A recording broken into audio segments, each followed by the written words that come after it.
Everyone, thank you for joining us for today's StoryHive Creator Chat. We're talking about creative collaboration and the future of storytelling.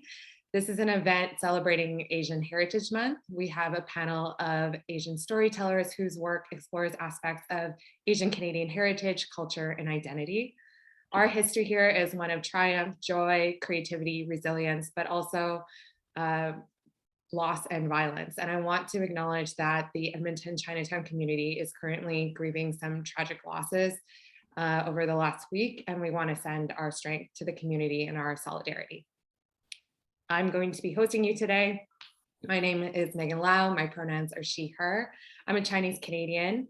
I'm also an arts, culture, and community consultant. You may recognize me from Teen Story Hive. I was some time recently ago the manager of communications, engagement, and equity, and it is so wonderful to be back in this community of creative storytellers and artists. This live stream is coming from the traditional and unceded territory of the Musqueam, Squamish, and Tsleil-Waututh Nations.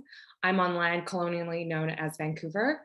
We also have panelists joining us from Treaty 6 territory, which is home to several Indigenous nations, including Plains and Wood Cree, Assiniboine, and Ojibwe peoples.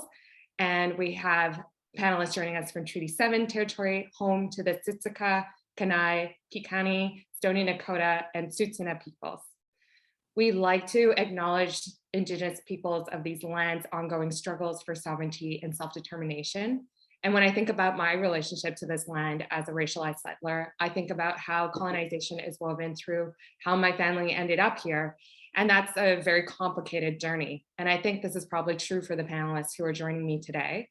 I'll speak for myself and say I'm continually wrestling with the privilege I have on these lands, which is completely unearned. I recognize my responsibility to commit whatever I can to the struggles of Indigenous people. That being said, words alone are insufficient to address it and begin to really repair the historic and ongoing harm caused to Indigenous people by colonialism. So I invite those of us on the panel and all of you who are watching us today to really consider how colonization is woven through your own family histories and how you relate to this land, these waters, and how it takes care of you and how you'll take care of it. My time with StoryHive was a really integral part of my education and unlearning as a settler. And I want to just speak a bit to the wonderful program that StoryHive is. They partner with storytellers in BC and Alberta to support their creativity and accelerate their development through funding, distribution, and exhibition of their content. The panelists today are both beneficiaries of that program and contributors who have shaped it into the community it is today. And on screen right now, you'll see Jillian doing ASL interpretation. We also have Liz joining us, and we want to thank them both for supporting the accessibility of this event. So I'll turn it over now to Eunice Howe, Natasha Zhang, Sean C, and Julie Kent to introduce themselves, and we'll go in that order. So I'll hand it over to you, Eunice. Awesome. Thanks, Megan. Thanks for joining, everyone. My name is Eunice. I am a Calgary-based filmmaker, mainly screenwriter, producer, sometimes director.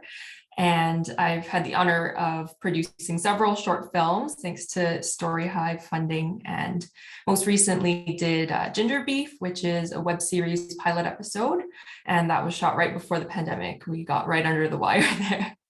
And yeah, I don't know if you wanted us to chat about our projects as well, Megan. Yeah, definitely. Okay, great. So yeah, Ginger Beef is about a 14-year-old Chinese Canadian girl who starts at her new school, which is totally full of white kids, and she's one out, and she has to survive and also keep her best friend from the clutches of one of the cooler girls at this new school. I'm still waiting for the next episode. Thanks, Eunice. Natasha. Hi, everyone. I got to say, I love some of the backgrounds I'm seeing here from especially Eunice and Sean. I got to up my background game here, and you too, Megan.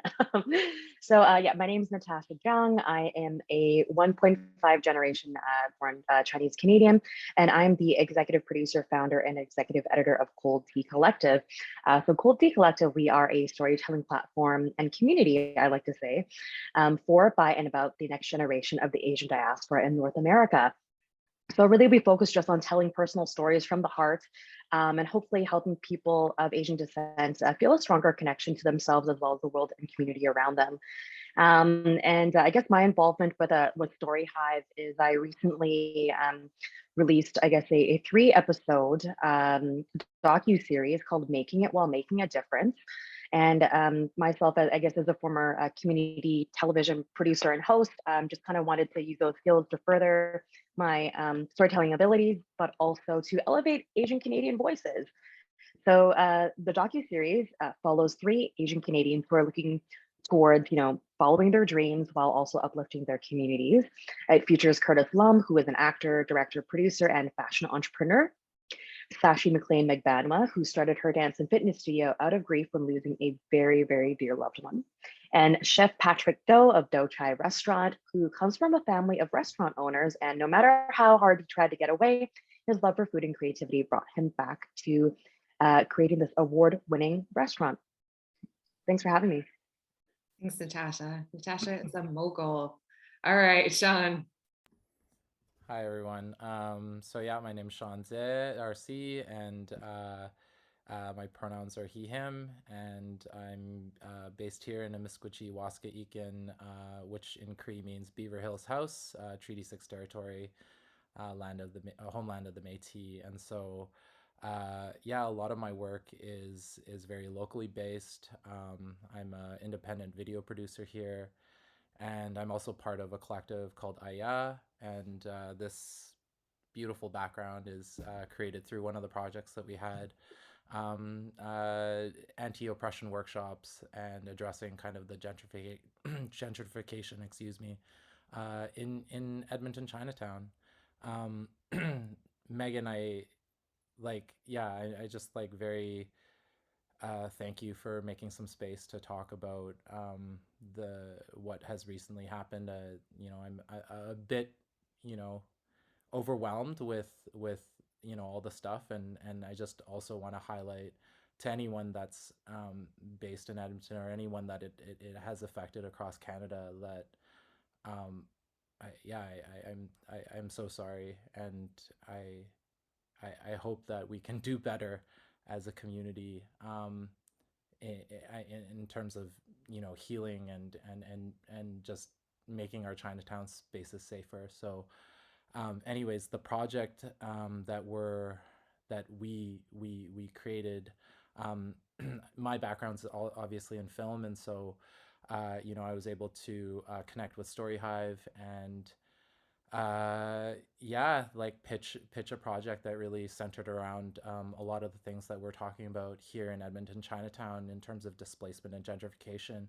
And a big piece of that is knowledge of the really important histories that Asian, Chinese diaspora, even the current newcomers, and of course the many Indigenous peoples that have influenced and made what Chinatown is today. So really our work is about kind of talking truth to where we are in Chinatown, and how do we be part of this process of healing. And so yeah, thank you. Sorry, it took a little longer. No need to apologize, Sean. We really appreciate the work that you're doing in Edmonton. And as we had a conversation this morning too, we know the Chinatown communities across Canada are super connected, and people speak very highly of your commitment to the work. So we're looking forward to hearing more about your projects and the stories you're looking to tell. Julie. Hey, my name's Julie Kim, and I'm a filmmaker based in Vancouver, British Columbia. And I directed a film called In Love with the Problem, a documentary supported and funded through TELUS as well. And basically the film is about 2 young millennial scientists who decided to take on the plastic pollution solution and developed a technology to break down unrecyclable plastics. And so now they're in the Silicon Valley and developing it. Do you want to share a little bit more about you and your work as a filmmaker, Julie? I thought we were going to get into that in the webinar. Sure. Well, I'm going to put you on the spot a little bit. The first question for you all is, why did you get into filmmaking? Not so much the mechanics, but like, what's your like personal motivation? Honestly, it was just flow. Like after graduating from the university in Toronto, I moved to Berkeley in California and volunteered at the San Francisco International Asian American Film Festival. And an old family friend of mine got me into the festival, and we attended with a young actress friend named Sandra Oh. And it was so fun, and it didn't feel like work. So I was pretty much hooked to the industry from there. And then my visa was up, and I decided to try on film school and wanted to stay on the West Coast. So I got accepted to VFS and flew north. And, I thought I'd be back in Cali in a year, but there was a ton of work in Vancouver, and I'm still here decades later. So seems to be a common story among people coming to Vancouver. But anyway, everything just flowed once I decided to pursue film, and that's how it all started. Okay, name dropping. Yeah. Everyone is gonna, and the questions are gonna ask you questions about Sandra, but how about we go over to Eunice? Why did you get into filmmaking? Yeah, I definitely felt a very distinct call into filmmaking. So it was very much like a spiritual call to that industry, which I hadn't really necessarily thought of before. Like I kind of, was on track at university doing something totally different, and then just kind of got hit with this. And it took me a few years, but I finally answered the call and I was like, okay, I'm going to dive into this. And for me, why I am a filmmaker is I want to share authentic and vulnerable stories. I love getting to create. There's just something very fulfilling about that, and it's a healthy challenge to get to be constantly just developing your craft and collaborating with other people. Like it's been such an amazing learning experience, and just continuing into that, I'm really looking forward to. It is so cool to hear two people say, I always knew I wanted to do this and really just pursue that. So in such a committed way. Natasha, this panel is about collaboration. Cold Tea has collective in the name. So I'm assuming maybe that has something to do with why you got into filmmaking. Do you want to share your answer? Yeah, for sure. Yeah, certainly collaboration has been a huge part of my journey. As I don't even know if I'd call myself a filmmaker. Certainly, I put together this series that I'm really proud of with the support of StoryHive. But I think effectively I'm a storyteller, right? And I work with other storytellers to bring the stories of our community, our generation to life. And I think like the bigger picture why is because I didn't see stories that I could resonate with. I didn't see people that looked like me on screen growing up. I know for a lot of like diasporic Asians, we have that experience, we feel that way. But for me, like I wanted to be in media. Like when I was younger in high school, I wanted to be a Much Music DJ, but I told myself it wasn't possible because I didn't see people that looked like me, right? And so kind of now that being said, I won't go into all the details, but my background's in marketing and media and education, actually, outside of, I guess, filmmaking now, adding that to the resume, I suppose. But I remember very distinctly in 2016, I was working a job where I was very unhappy. I was experiencing feelings of depression, and I ended up getting fired because I just wasn't able to do my job anymore. And so instead of going back to a regular marketing role, I just decided that I wanted to explore this teenage dream of mine to be on TV. So I started doing some local community TV, producing and hosting, like, hey, it's Natasha Jung. We're at the whatever event it was, right? And it was actually at the Vancouver Asian Film Festival where I actually saw, the stories from these local filmmakers that I felt really resonated with my experience and the experiences of people around me for the very first time, and kind of hit me in a way that I didn't expect to be like. It was like I was being awakened, pardon me. And so I think from there, just kind of learning how to share my own story about how I lost my job and how I was trying to find my way. It kind of drew me to connecting with other folks that also had stories that they wanted to share, either about their challenges or triumphs. And yeah, that's honestly, I think like filmmaking, all you can do is collaborate. You can't do things on your own. And I've just been really fortunate to be able to connect with other folks in the industry, and learn from them, and just be inspired by their work and continue to learn every day. So at the end of the day, I'm just here to try to help other people tell their stories.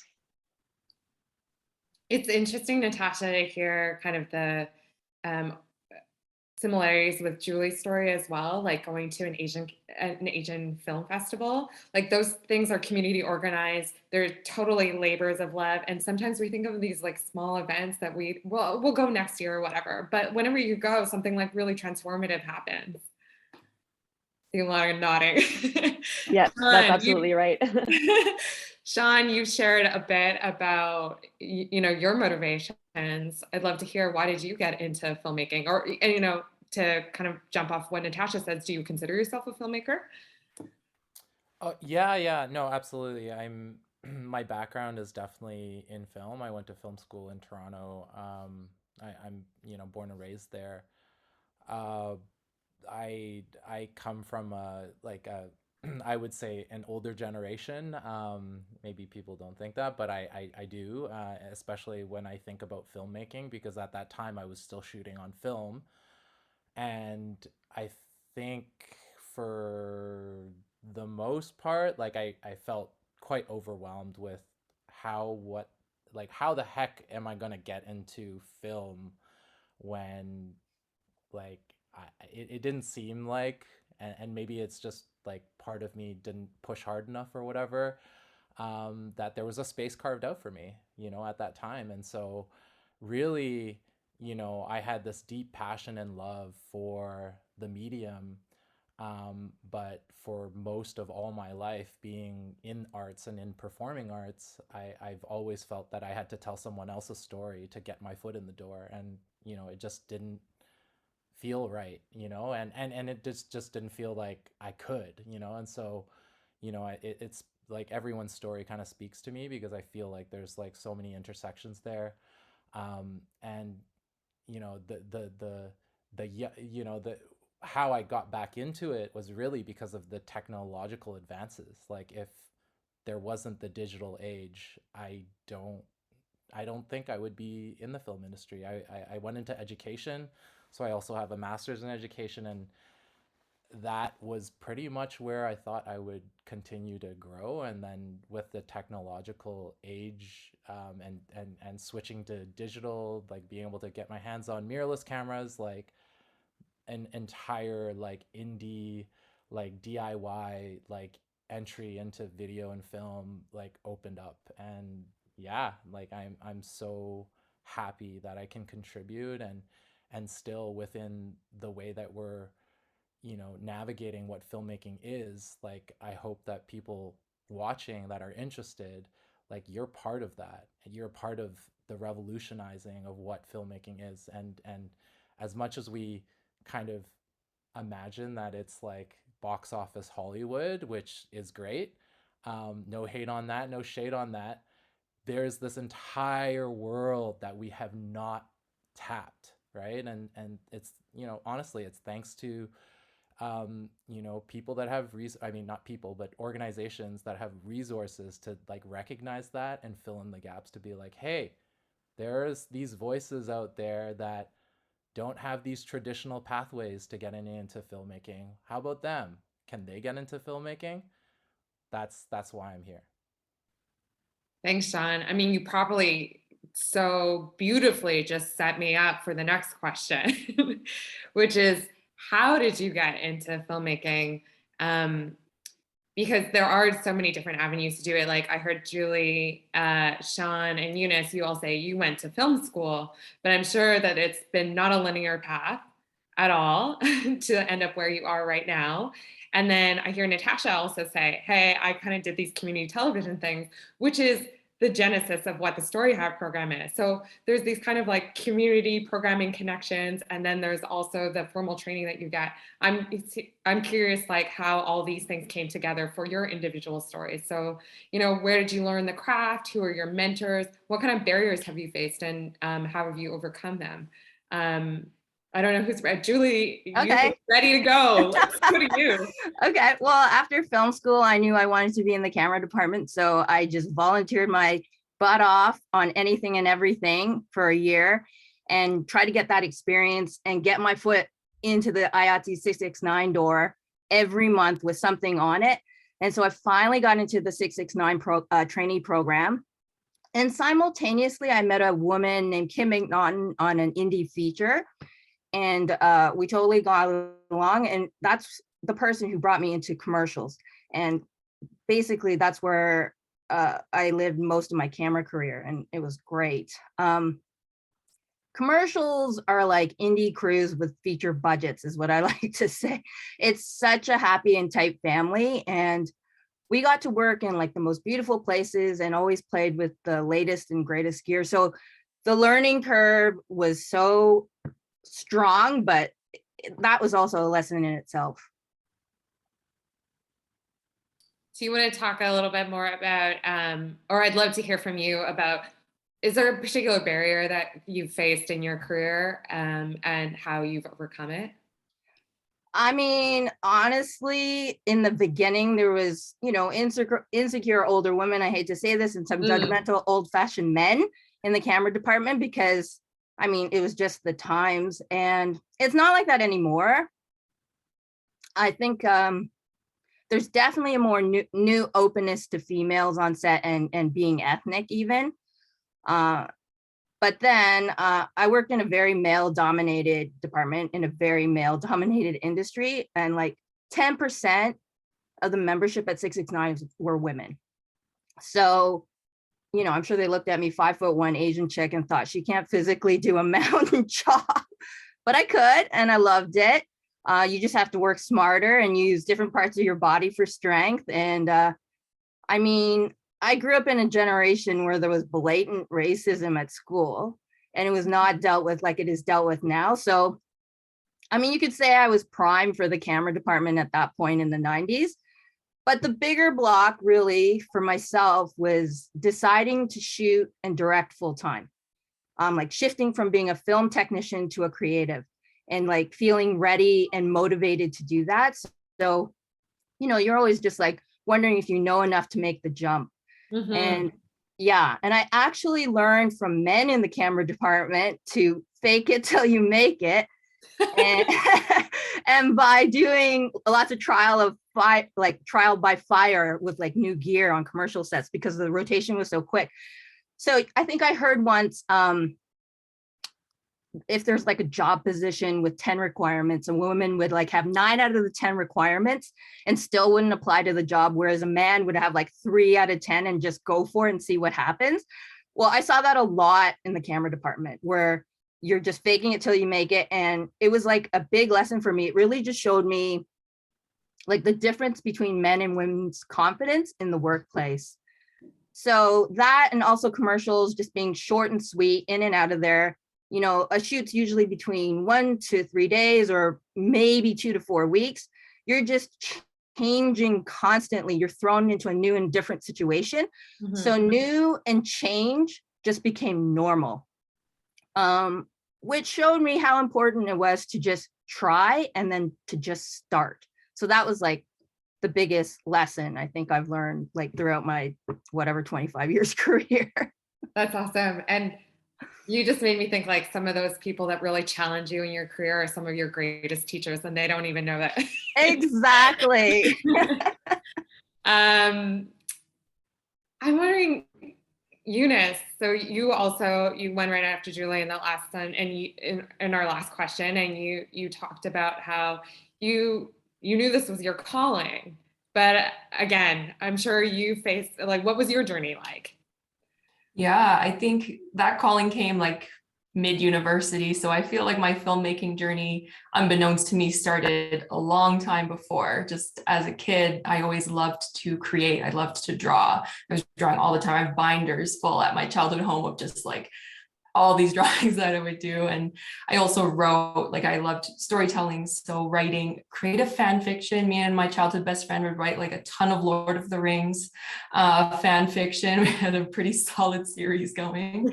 And so that was always part of who I was. And then it was in university, I would just do these like silly music videos with my friends. And then it kind of evolved to, oh, like, let me like put like some kind of like message or narrative in this, and just posting it online and seeing the just responses of people to it, it just blew me away, because I had just done this thing, it was just an idea that had occurred to me on the C train to school, and putting it to fruition, and then seeing people saying that they cried when they watch it, and like all these different things. I was like, wow, there's a lot of power in this medium, and maybe it's something worthwhile that I'd like to pursue.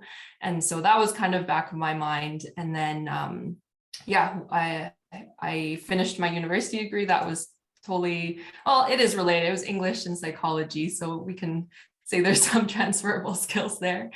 And I just worked actually in nonprofit for a couple years, totally not filmmaking, but then realized it was more of an administrative role, and I just wasn't utilizing the creativity that I had. I knew I wasn't. And 40 hours a week just seemed like a really long amount of time to not be utilizing skills that I knew I had. And so that's when I decided to jump and look into film school. So I went to SAIT, Southern Alberta Institute of Technology, for their film and video production program. And that was an amazing black hole of 2 years of learning and just meeting other people who were on the same path as me, and many who I work with today, which has been awesome to have that continuity of relationship. StoryHive has been a really big part. Upon graduating from SAIT, we got our first grant and have just kind of been rolling in indie film ever since. It is so cool to hear your story, because I remember meeting you when you were still a student at SAIT. So yeah, look how far you've come. Amazing. Natasha, so you kicked us off by being like, I don't even know if I'm a filmmaker, but like, how did you end up here? How did you end up kind of expanding cold tea into the film space? Yeah, I think over the years, I've always had this like interest in telling stories. Even before I started working in television, as a student, or even like after, university graduation, I was already working a full-time job in marketing. I'd always been drawn to telling stories through video format, right? And I guess making the transition to, I guess, expanding my storytelling skills from like hi, I'm Natasha Jung, like kind of thing, to doing it in this docu-series. I think it really just, once again, like I really just want to focus on the content and the story at hand. Whereas I think even still a part of me today is,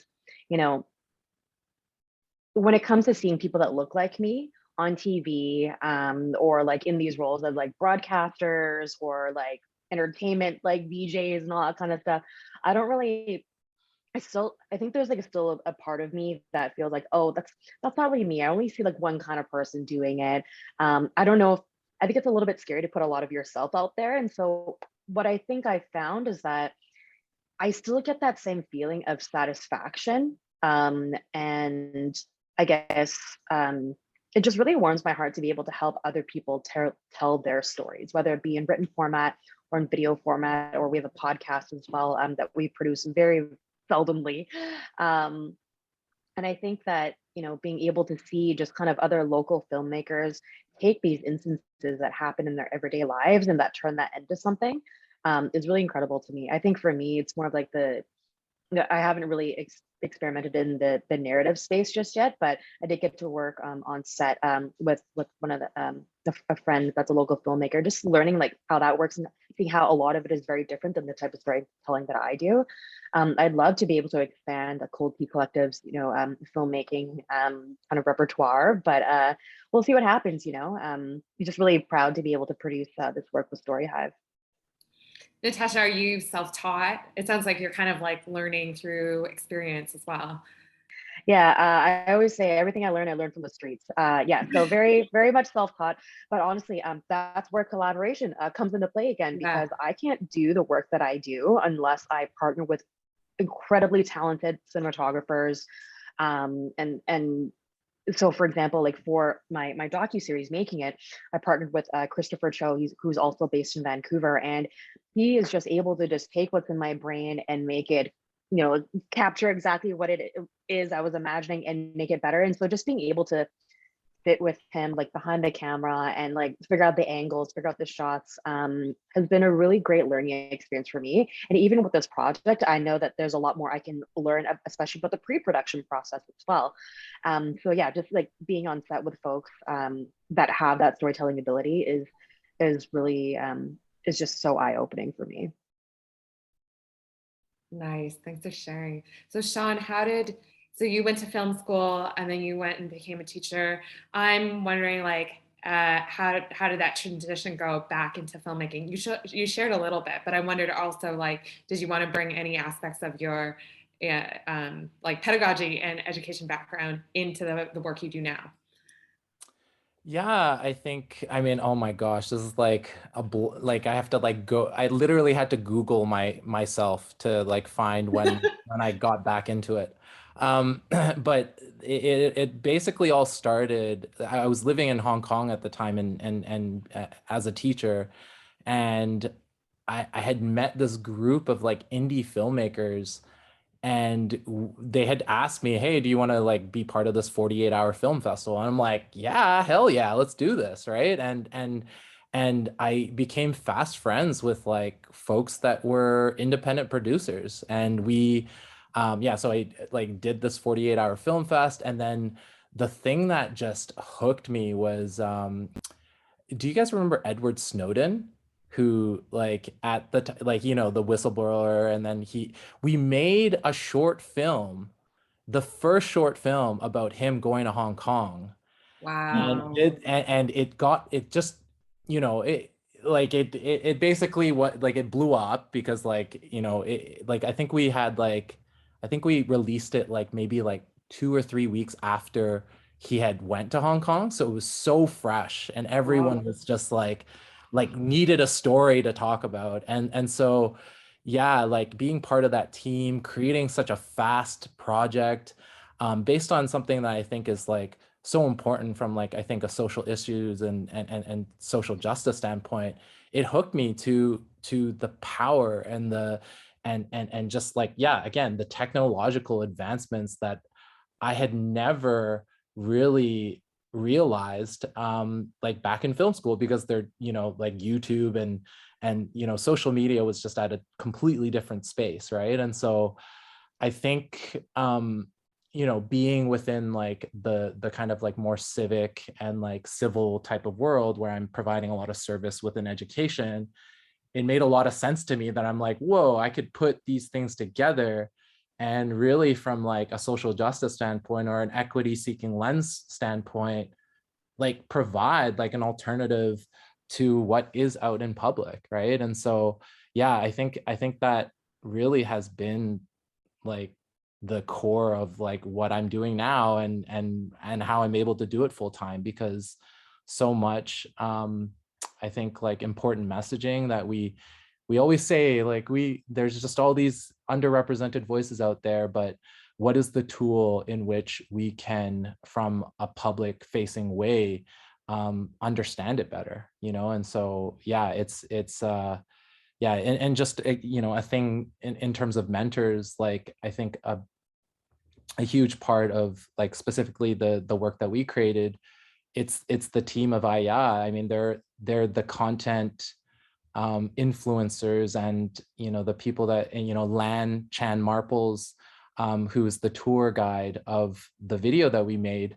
I mean, Lan is such an amazing voice and advocate for Chinatown. And honestly, if Lan wasn't part of this, that like there would be nothing, right? And so, you know, you know, my mentors are also not just necessarily from like the filmmaking world, which, you know, definitely are extremely important, but for me, in terms of this piece and so much of the community-based stuff, the mentorship goes into the content of very, very important community knowledge, cultural knowledge. And yeah, that's who I'd like to shout out. Yeah, and I'd like to also shout out these amazing ASL interpreters, Jillian and Litz. If I hope you guys are just like doing amazing work, and I just want to shine a light on that. Thank you. Thanks, Sean. I'm glad you brought up mentors that are outside the film space, because I think one of the things that I took away from StoryHive and what's so special about it is that you don't have to go to film school. Those are not necessarily the people who get the grants. And so it's like folks in the community who are learning alongside folks from the community who are not necessarily filmmakers, that are storytellers in some way, knowledge keepers in some way, and they can have their shot at just like trying something out. And no matter what the product is, the process can be really beautiful. So you're highlighting something like you're very, very focused on your local community. And when I was thinking about this panel, I was thinking about like, okay, what's like Asian Canadian storytelling? And you are focused on, yeah, Edmonton, but I know that's going to mean something different for Eunice, and it's going to mean something, Asian Canadian storytelling is going to mean something different to Julie and Natasha. So I'm wondering from all of you, what aspects of Asian Canadian life or culture are you most interested in representing through your work? And, you know, you could even answer, actually, you know, that's actually not the focus of my work right now. Like, that's not what I'm exploring. Yeah, who's ready to answer? I can go for it. Yeah. Yeah, I think for me, it's definitely, I think so much of life is about relationship. And so exploring like the intricacies and tensions in relationship are a big part of my stories. And definitely, I think that gets even more highlighted with when you are a visible minority, a Chinese Canadian growing up in a very white community. And so that has been something definitely that runs through Ginger Beef. It's something that I think, you know, even with talks about, you know, intergenerational trauma and that kind of thing is very relevant, and that hits home for a lot of people. I think I also just growing up, there were certain, you know, jokes that were okay to say at the time, but that were hurtful to me, and just kind of shedding a light on that, not in a bitter way, but in a way of recognizing what has happened and also acknowledging how far we have come and how far we still have to go. And yeah, I think it's just a really important part of having dialogues with the greater community as well. But yeah, I think themes of, you know, identity, lots of the growing up stories are kind of where I like to sit as well. And when your visible appearance is very different than the mainstream, that also plays a huge part in how you discover who you are, and shaping that as well. And even above and beyond just your culture, who are you? And not just related to, yeah, ethnicity. Yeah, you can really tell in Ginger Beef, Eunice, like that, all the details. That's like, okay, somebody knows this story. Mm-hmm. It is not, you're not telling someone else's story. It's very, very personal. Mm-hmm. Natasha, what I think this is very, very well defined in your project of Multi Collective. So yeah, what aspects of Asian Canadian life are you most interested in showing through this work? And I know that when you're speaking to, it's not about just you personally, but like the community that's behind you. Yeah, yeah. And so just to contextualize a little bit, so Cold Tea Collective, we actually mostly do articles. So we actually publish 3 articles on our website a week, including like a monthly advice column. We do a ton of interviews. We've interviewed like Domi Shi, for example. We've also interviewed like, you know, the students, you know, in New York, like fashion students in New York. So we actually have quite the range of stories that we tell. But I think that the common thread and through line through all of these stories, whether they be you know, through video or film format or in written format, is that we really just aim to tell stories that you don't normally hear. And so what I would mean by that, I would say that, you know, I know there's a ton of stories out there and they're told beautifully about identity and figuring out who you are and such. And I think for us, like, we want to continue to tell that, but do that in different ways. And so the only way we can do that, I think, is connecting with folks of different intersectional identities and experiences. And once again, one of the things that we often do in our stories is that we try to approach it from a critical and constructive storytelling lens with, you know, calls to action, thoughts for further consideration and introspection, as well as potentially even resources for folks that are possibly going through similar situations. But I think for me, like, I think the stories that resonate the most are the ones where you can really see that emotional journey that folks are going through. And I know that especially trying to fully understand like a really monumental life experience can be really challenging, and sometimes it does take time. And so the team that I have that's working with us, especially the editors, are incredibly talented at drawing out these stories and drawing out these life lessons, so to speak, from the staff writers and the contributors that are brave enough to share their stories. Yeah, so it's not really answering your question directly, but I would say that, you know, we just really try to tell stories you wouldn't normally hear in mainstream media, at least. Thanks, Natasha. Yeah, when you said vulnerability, I was thinking about the episode that you did about Sachi and like the vulnerability that Sachi and Roman do. This is episode 2 of your series, I think. It's like just a shining example of that. Thanks for that really beautiful piece. Julie, your project, your StoryHive project kind of comes at it in a different way. So I wonder if that's like representative of the stories that you want to tell in this like new stage of your career, and how did that story come to you? Honestly, it was just a conversation with my daughter, and she was telling me about things she was learning in high school, and it just seemed really doom and gloom. And like, I feel like her generation just has this low grade anxiety or depression. So I just started like researching about it. And is that really true in 50 years? And then I stumbled upon this article on these 2 local female high school students who discovered a plastic eating bacteria in the Fraser River, and did some more research. And I just literally cold called them. And I called Miranda, and we had this telephone video call relationship for the next year.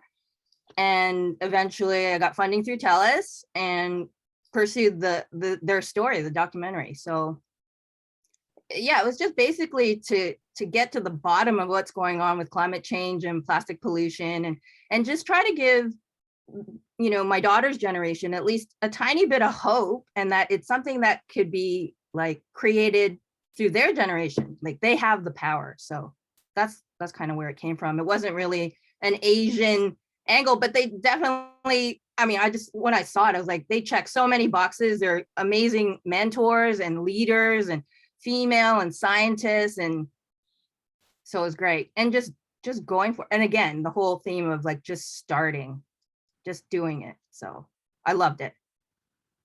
Yeah, I love your film, and I think like you are exploding stereotypes without that, you know, like kind of really just hitting the nail on the head and being really ham-fisted about it. It's just surprising. Like the whole story would be compelling regardless of their cultural identity. Right. But you know, they're badasses. They're like young entrepreneurial women, you know. Megan, they're under 24. Yeah. They've got a company in the Silicon Valley. Right. And that's not the person that you would imagine when you see that profile. Yeah. So I'm really glad that you stumbled upon that story.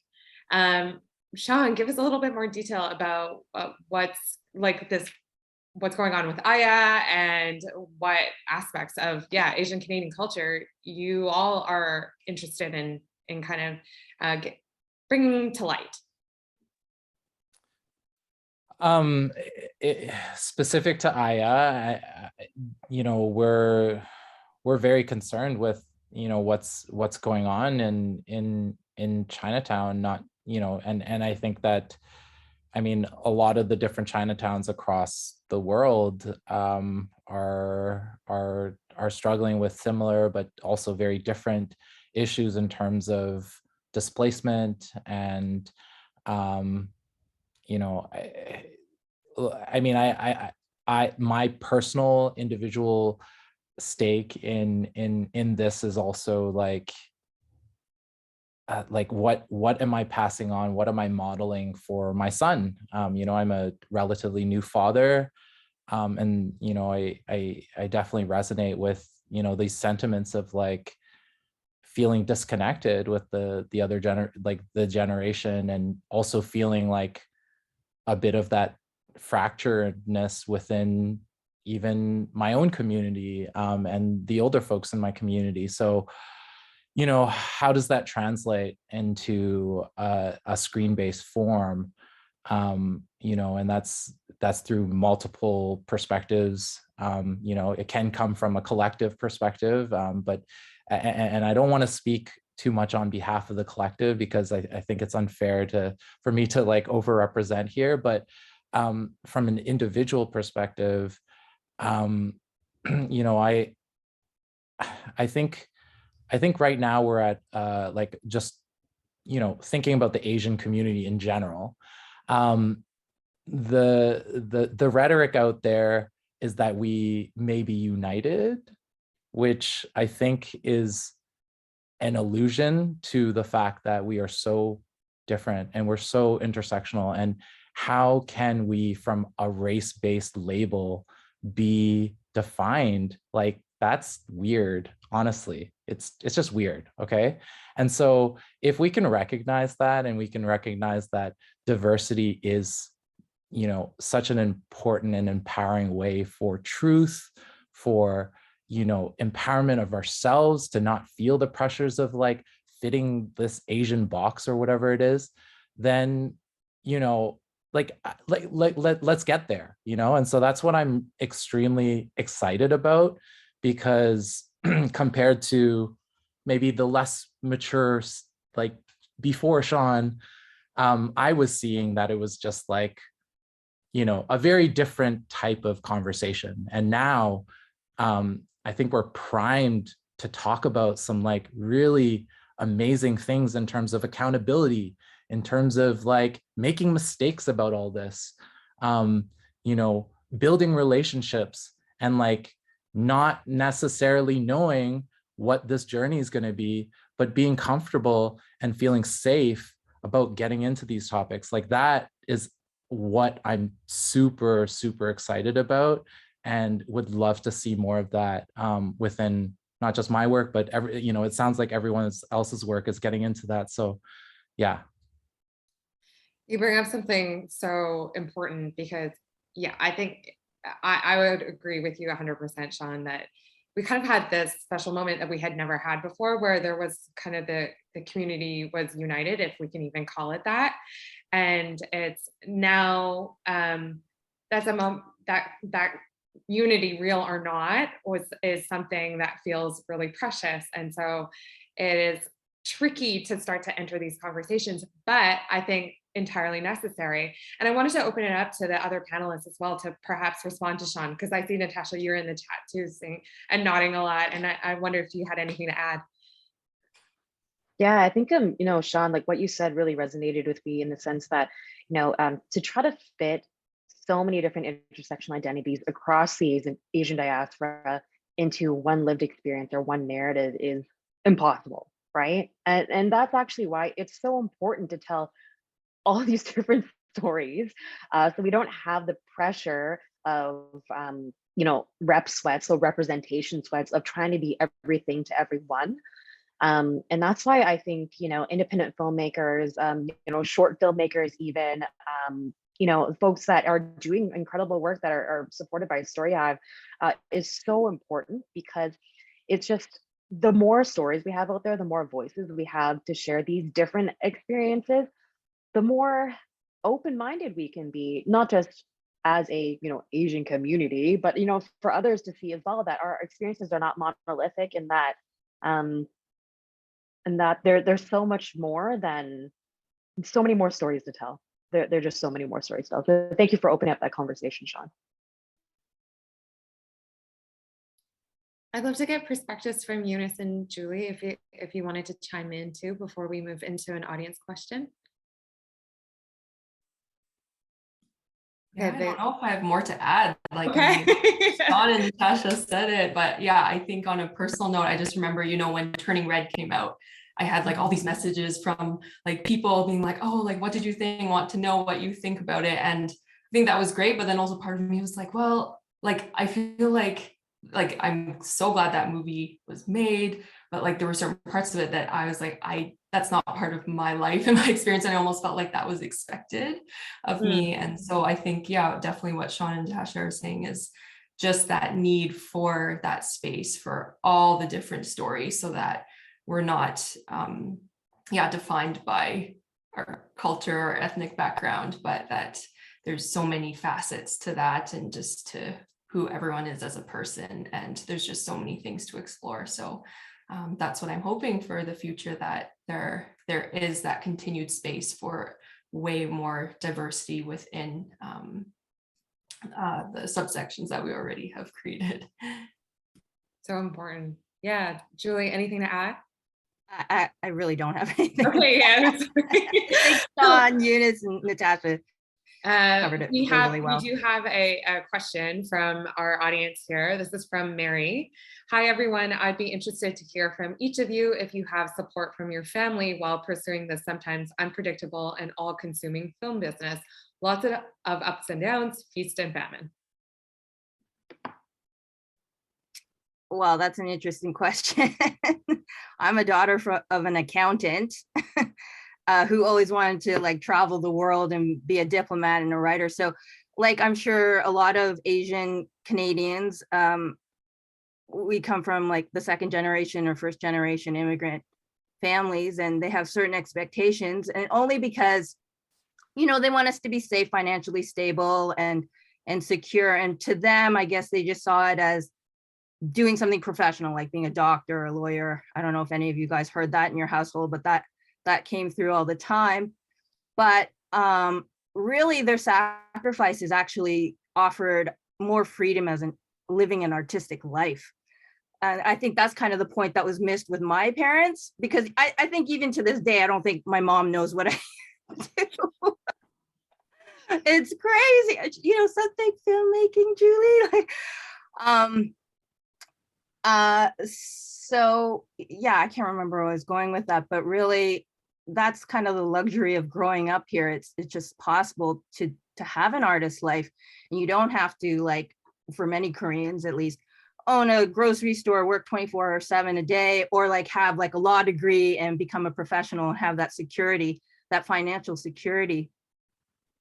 But I can just like fully express myself with the background of my ethnicity, and like growing up in like a dichotomized society where there's Eastern mind and Western mind, and making films to kind of resonate that and tell that story. So absolutely, I'm living my passion. Whether my parents understand it's another thing.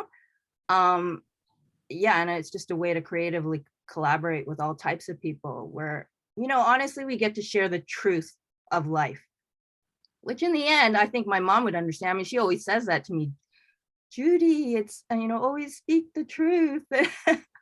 So I'm doing it. I'm following through with their request, but I don't, you know, I think immigrant parents just don't see the value in a different way, in a spiritual way, an emotional way, in a mental way.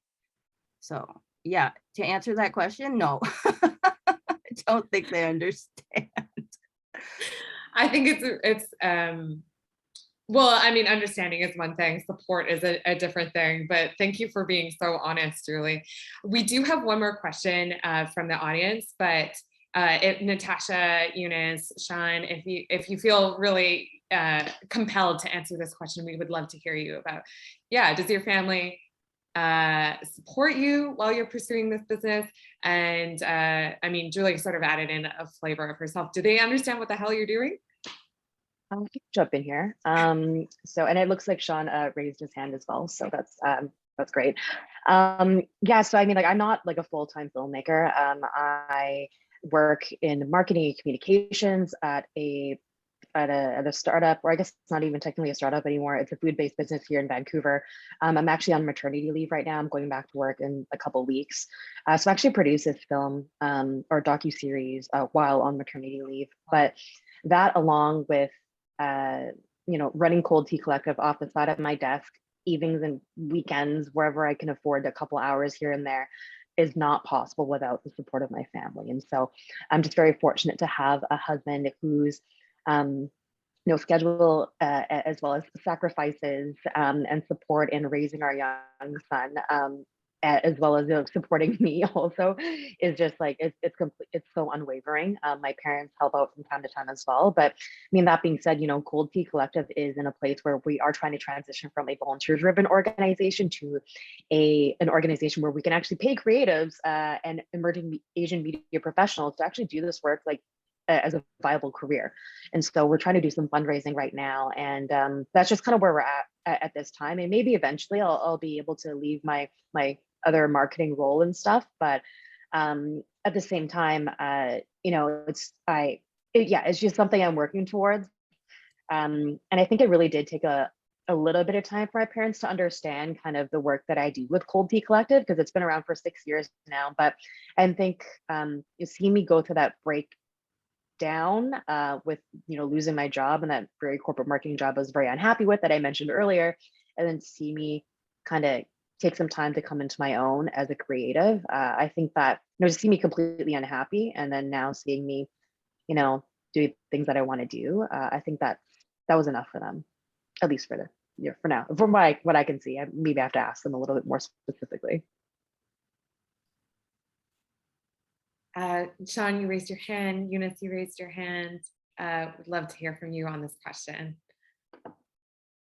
Yeah, I think I was very fortunate that from a young age, my parents were very supportive of like my creativity, and like, which was surprising, I think, to me looking back. Like, my dad is the most frugal, like money-wise kind of person I know.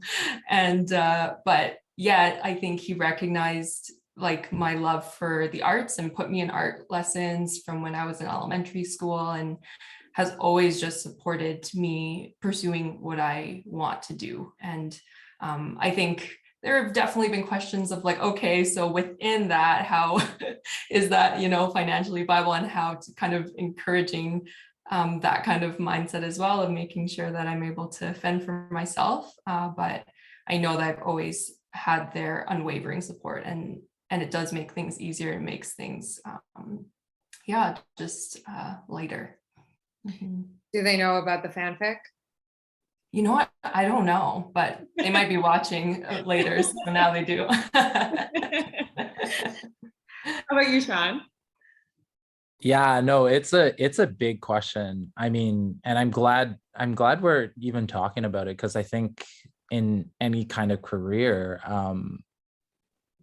family support is so important for personal well-being, right? And so yeah, I have to like definitely be so grateful to my very supportive partner whenever I do choose like film projects. But to answer Julie's question about like I totally resonate with this whole, like I have a very tough time talking to my parents about what I do, because it's so like I've got like 10 projects going on at one time, and so which project do I talk about? And it's all at different stages of either production, or sometimes it's like purely just like management of a project. And so it's like, yeah, like I don't even know how to talk. I had to Google myself before, like this is weird. Right? So like for the person that asked this question, like we are in like a very different space of like, especially if you're in the creative space, of what defines work. Okay. And so, give yourself that, like maybe that allowance to be like, it's messy, because it's just not as cut and dry as like, I think, my parents' generation of how they saw work in general, like let alone even film. Right. And so what's exciting to me though, is that, we are now, and I truly do think this, are seeing like these new doors open up. And so exactly like the question is posed, like it is very unpredictable. It can be all consuming if you want it to be, but the light at the end of the tunnel is that like, what door do you want to be part of opening up? Of course, I don't want to like just be like, oh, it's passion and blah, blah, blah. Like, I think the industry itself also recognizes the barriers that also need to change. And so while you're doing this, and while you get into these spaces that may seem even like hostile towards your existence or your Mm. staying there, there are still opportunities to get involved that might not even be film related, where it might be around advocacy, it might be around like, you know, just rights to fight for, because, you know, again, it's a really exciting time where I think transparency and accountability are key. And we're really seeing that within, I think, the BIPOC space. So yeah, you know, I hope that kind of answers your question. Yeah, thanks, Mary, for that question. As we can tell, that by the way, Sean, beautiful note to end on. We can tell that I think the five of us have lots and lots to talk about, but we do have to wrap up the event right now. I want to thank Team StoryHive and Lucis Media for organizing this great conversation for us. It's really nice to, again, see this community again. I see some of my former team members. Hello, thank you for joining us. Just a quick reminder for those in the audience, we have a linked post-event survey in the chat, and those of you who are on Facebook Live will also have that link too. And if you fill it out, you could win $100. So don't miss out on that. Thanks everybody. Happy Asian Heritage Month. Again, thank you so much for your honesty, your stories, and the work you do. And I look forward to seeing you again. Bye.